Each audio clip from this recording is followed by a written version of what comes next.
Great. So thanks for the introduction. Today I'm going to be talking to you about digital project delivery in a large multidisciplinary firm. My name is Craig Howie and I'm based in South Africa. I work out of the AECOM Durban office, which is on the east coast of South Africa. Okay, so to get straight into it, what is the state of play in South Africa at the moment with regards to building information modeling? At the moment, the construction industry here is in a recession. It was in a recession before COVID-19, with large construction companies closing and various retrenchments across the industry. We expect for that to be further compounded, obviously, by the pandemic in the next few months. BIM-wise, we have many leading practitioners in South Africa, a lot of early adopters, and a lot of passionate people about what they do. This continues to, unfortunately, be eroded by consistent immigrations to places such as the Middle East, United Kingdom, Australia, New Zealand, and that sort of thing. The public sector here does little to drive digital transformation for the industry. Council or permit drawings are still issued in hard copy, and many municipalities and tenders are still calling for drawing outputs. The notion of a BIM execution plan, an employees information requirements document, or information-rich 3D models are still mostly foreign in the public sector. With that said, design professionals, however, often take it on themselves to drive the agenda of BIM and digitizing projects, but it still remains that projects are very design focused with the way that BIM is delivered. Much still needs to be done in South Africa with quantity surveyors, contractors, and facilities managers. Where we have seen some good progress is in some of the private sector, especially where multinational companies are investing.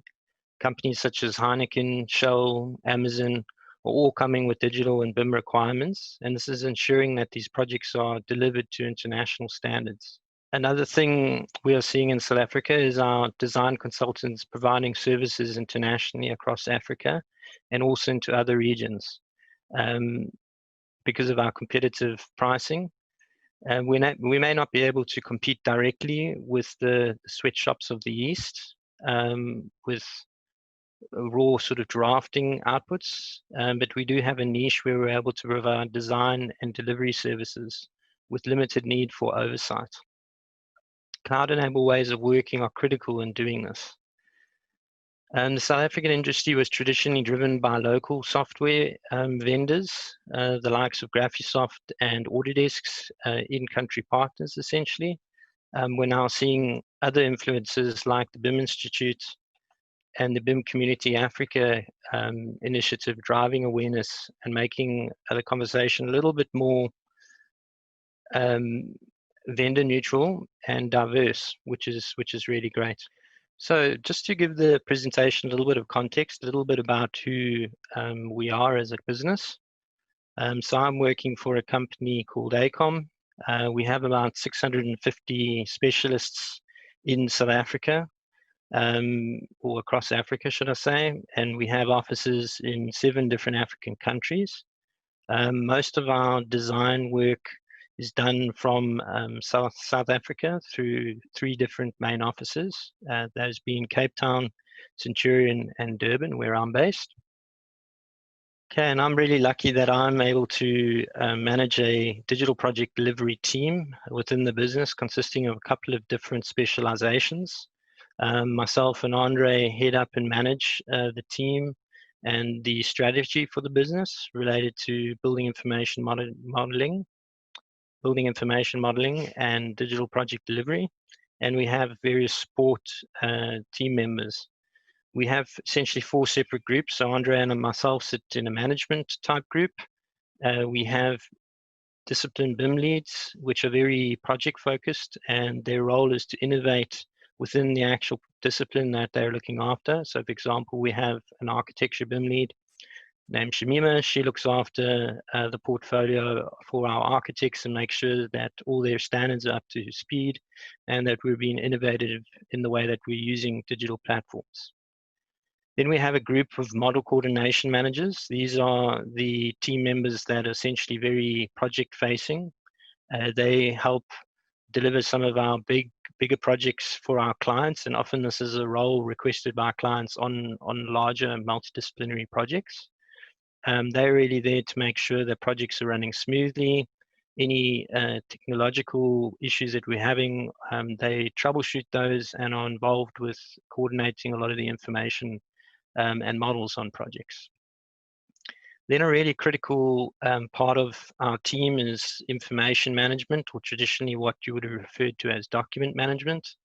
We feel that in this information-rich environment that we're working with 3D models and drawings and various documents, it's really important to have and be on top of the way that you deal with your information management. And we have a couple of people that are specialists in that and specialists in the various platforms that we need to use on our projects. So my team over the last 5 to 6 years has been very focused on 3D models and making sure that those models, design models, are fully integrated within our business. With us being multidisciplinary, this was obviously something that we needed to do. We needed to make sure that our models, design models coming from different disciplines, were well coordinated, and that our designs were well thought out before we get onto site. We definitely believe in the sort of mantra of being able to build once off-site, so in the virtual environment, and then building once on site. So you can see the particular image on the screen at the moment.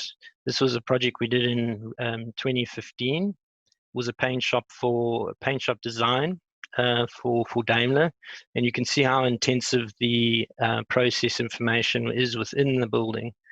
So we really needed to make sure that we're able to, in the virtual space, interrogate our designs before we get onto site, and things are really expensive if they are incorrect. So we use a couple of different tools within the business. We're all very cloud orientated now, especially sitting here working from home at the moment. Within the sector that I work in, within the business, which is more buildings focused, we use Autodesk BIM 360 to work with our 3D models in the cloud. All our disciplines from architecture, building services, structural engineers work within Revit in the cloud. We're able to federate those models also using a product called Autodesk Revit. And then we bring in civil information like manholes, piping networks, and surfaces from a product called Autodesk Civil 3D. About 5 or 6 years ago, we decided on this being our sort of ecosystem or our technology stack that we wanted to use. And we sort of stuck with that over the last 5 to 6 years to drive consistency and not having too many people working too many different applications. We're able to do a lot of things with those 3D models. So we were able to do stuff like performance analysis. We use many different software types. Applications like robot structural analysis and Tekla, our structural engineers use a lot. And then on the mechanical side, we use an application called Design Builder. For visualization software, we use 2 very lightweight applications called Lumion and Enscape. Their strength really is in how easy they are to use, and also their output is very strong without having to have specialist rendering personnel within the business. We use interrogation software or clash detection software. Predominantly, we use an application called Autodesk Navisworks. And we also use an application called Model Coordination, which is a module of the BIM 360 suite of products. And that's bringing in sort of a new age thinking about how clash detection is done. Previously, always your clash detection was done by a single person. They would do their clash detection and model interrogation and then give you the clash results. What model coordination is now doing is putting the onus back on the design teams to do their own coordination within the cloud environment and actually resolve a lot of the issues and clashes that they have before we get to needing to use the Navisworks. Then we have in-house cost consultants or quantity surveyors, also in-house planning teams. So we use a couple of different applications for that. For measuring, we use an application called Dimension X, which is essentially a version of Costex.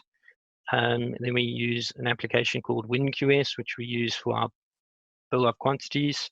And then for our planning, on our planning side, we use Oracle Primavera to do our plans and our schedules, and an application called Synchro to do our different 4D simulations. So this is just a quick little introduction to what our ecosystem looks like, or our technology stack. We've definitely been quite focused on using these tools, and also consolidating the tools down to the stack of tools that we use, and then we're able to output to different project requirements, contractor requirements, or client requirements, based on different file formats, different common data environment, or cloud-based EDMS systems, and that sort of thing. This was just a quick snippet of a couple of the tools that we're working on. So we realized that, working with, should I say, we realized that one of the key things with the use of software in a multidisciplinary firm is that you have to be agile with working with different applications, or at least interfacing with different applications. So it's not just really about the tool that you author in these days. There's so many different types of software that you need to use, and that all the different disciplines have a focus on. New platforms like artificial intelligence and machine learning platforms are some of the new types of options available. And the list is really growing, and you really have to be versatile with being able to move and use different applications and that sort of thing. So one of our key focuses in the last few years has been getting our 3D models up to a standard that we're able to use those 3D models for downstream things. One of those key things is being able to take the time component of a project and embed that into our 3D models. So we're able to do what essentially the industry refers to as 4D. Still, I'm seeing that many projects are not using the 4D simulations as a tool in the way that they should be, but definitely is something that we would encourage projects to use more regularly. I seldomly have one of my team do a 4D simulation for a project manager or an engineer come back to me and say, oh, the 4D there was no point to it. Every time we do one, and we take the construction plan information and plug that into the model, and the project managers or planners look at their simulation, they always seem to be able to improve their project plan or their construction program. And we really feel that this is a really underutilized tool within the industry at the moment. And really, if you have good quality models, these simulations are really easy to put together. The next thing that we were sort of really focused on is being able to bring in the cost element into our 3D models. Again, we feel that this is something that really needs to be done to get the value out of the 3D models that design teams produce. It's definitely by no means a perfect ecosystem. There's still many challenges in the industry about how quantity surveyors are able to extract information from designers' models. But there definitely have been some good, there has been some good progress recently. And the challenges include stuff like how you quantify definitions of elements or measurements of elements. How does the quantity surveying software see it? How does the authoring software see it? Missing geometry, so still you can't just pull all your quantities out of a 3D model. There's certain elements that designers don't model, so the quantity surveyors need to be able to understand that and then still do certain manual measures. Not every 3D model is made the same, so that's something that we also see, is that some models may be very good at quantity takeoff, and you're able to pull the cost elements out of them more readily. But some models are just very poorly modeled, or are not modeled with the sort of BIM 5D mindset, which is quite important. We really feel that 4D and 5D is important to the industry, because just having 3D models, yes, you have that improved visualization element, but you don't necessarily have that time and that cost element coming through. And we find that it's really important to have the wider team engaged, to have that costing and that time element, because that's what a lot of the sort of executive team on projects spend a lot of their time doing, is talking about programs, talking about schedules, seeing if stuff's going to be on time, see if it's going to be within budget.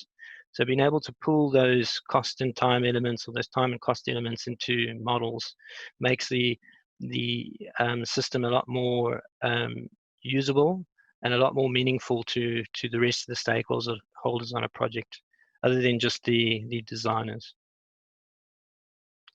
Okay, one of the critical things within the South African context and within the African context at the moment is the release of the ISO 19650 standards, or at least what people refer to as the international BIM standards. In South Africa, we don't have a BIM mandate, and most probably won't have one for a while still, which I can imagine is fairly similar in other African countries. This ISO standard is definitely welcome within our region, and something that we as a business have aligned a lot of our approach to as a framework.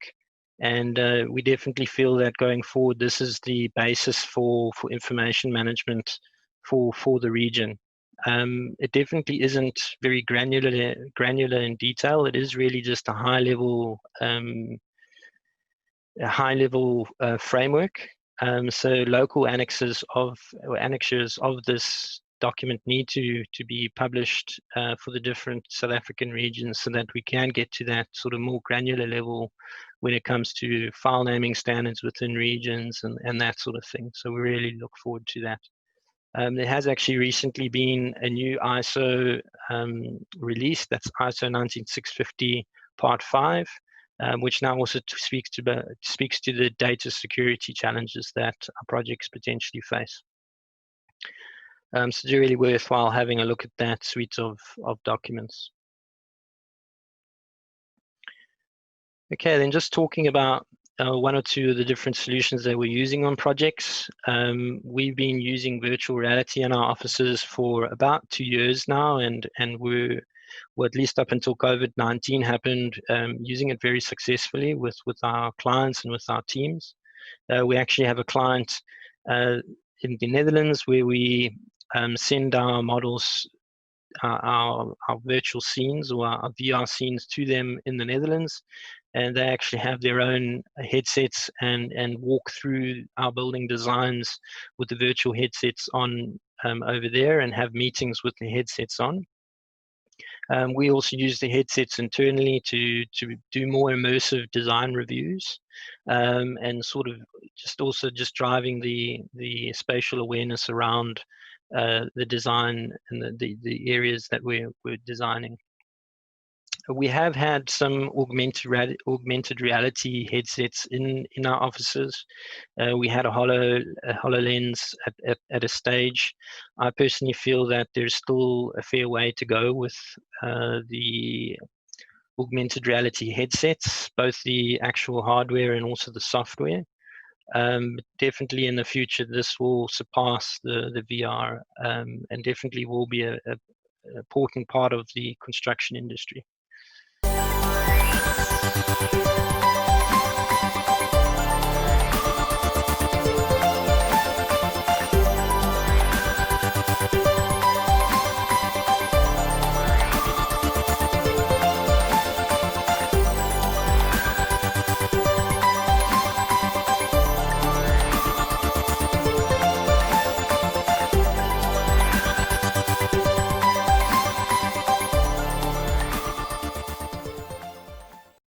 Okay, so that was just an example of a stadium in Cameroon that we've been doing. we're able to send that VR scene to our client. You could see that they were able to check sight lines to the pitch, and even give the client the experience of being a goalkeeper and what that would feel like within the stadium. Like I was saying, to me, the prospects of having augmented reality on site is really where we're going to see the benefits of immersive technologies. And this is really just sort of a hypothetical look forward of what potentially would be what we could achieve on sites. Throw away those drawings, put your nice headset on, and be able to see stuff like your HVAC layouts as installed within a brownfield space or something like that. Another technology that we're using readily at the moment, and definitely even before COVID-19, it was something that we were starting to use a lot more, and we were starting to use a lot, and now even more so within COVID-19, is a platform called reality capture. Essentially, you're able to walk around on site with your smartphone, maybe a selfie stick, and then a 360-degree camera on top of the selfie stick. You activate the photos from your smartphone, and you basically locate them on a key plan that's on the phone. Take your photo, move to the next spot, take the photo, and you walk throughout your building, busy taking photos. Really nice application, and really nice experience. Let me just jump through to that now. So once you've taken a photo, this is the sort of thing that you're going to have on your side, sort of like a Google Street View type experience, but within a construction site or within a building. You're able to make the application interactive, so you can see us clicking on these different icons. Those icons can have photos, for example, embedded in them, high definition photos. You can click on the arrows that sort of teleports you from one area to the next. You can see maybe the construction progress within a particular area. If you take photos regularly on a project in the same location, it overlays the photos with one another. So you're able to see maybe the completed product on the left, and then a couple of months before, when the building was still being constructed, side by side. So you can really use this to track progress, and also track installations, see that they were actually installed properly, and that sort of thing. Because obviously, once things are covered up, you can't see them. Because we're working in a 3D environment, obviously one of the key things for us is being able to look at the photos and look at a 3D model side by side. This really helps us with our as-built or our record drawings process, with the way that we can close out a project and we can see clearly how something was installed and when it was installed, to be able to do accurate as-built models. So in conclusion, the market in general in South Africa and in Africa is going to be tough going forward. It really is tough. And we must use digital tools effectively in Africa to remain competitive, both within Africa, but also in the global market that we're playing in. The new business as usual is definitely going to be surrounded by lots of technology and lots of digital platforms. And we need to embrace that. And we need to understand what our technology stack is, what our ecosystem looks like as a business. We need to be agile with the way that we work with that ecosystem and other people that maybe work in different solutions. We need to allow for our 3D models to be used downstream for things like 4D and 5D to get different people engaged in the process that maybe at the moment are missing from the whole system. And then we need to be suitably robust within our region, using tools that are suitable for the region that we're working in. For example, that reality capture app that I showed you, I believe is a really good example of what can be used in region well, because it didn't need fancy geolocating. It's a very low-tech solution and works well for our region. So thank you for your time.